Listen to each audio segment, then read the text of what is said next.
कबूतर मेरा ले जाइए संदेश। सालासर में बैठा बाबा काटेगा कलेश।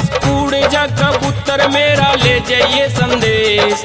सालासर में बैठा बाबा काटेगा कलेश। उड़ जा कबूतर मेरा ले जाइए संदेश। सालासर में बैठा बाबा काटेगा कलेश।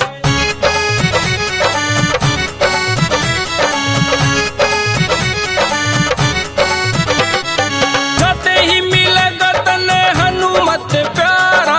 जाके सुनाइए उन्हें हाल मेरा सारा। जाते ही मिलेगा तने हनुमत प्यारा। जाके सुनाइए उन्हें हाल मेरा सारा। मिलेगा दोबारा जाके करो परवेश। मिलेगा दोबारा जाके करो परवेश। सालासर में बैठा बाबा काटेगा कलेश। उड़ जा कबूतर मेरा ले जाइए संदेश। सालासर में बैठा बाबा काटेगा कलेश।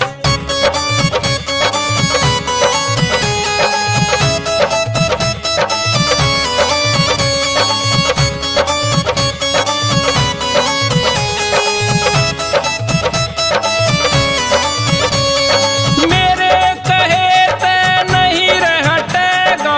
बुरे कर्म ते दूर रखेगा। मेरे कहे ते नहीं रह हटेगा।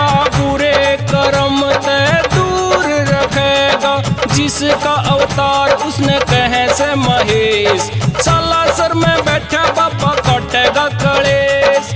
उड़ जा कबूतर मेरा ले जाइए संदेश। उड़ जा कबूतर मेरा ले जाइए संदेश। सालासर में बैठा बाबा काटेगा कलेश।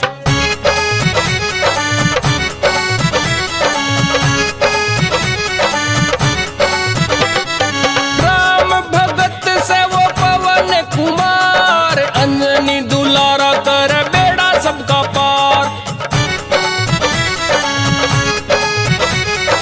राम भगत से वो पवन कुमार। अंजनी दुलारा कर बेड़ा सबका पार। मेरे मन की शुद्धि कर मेट दे दवेश। मेरे मन की शुद्धि कर मेट दे दवेश।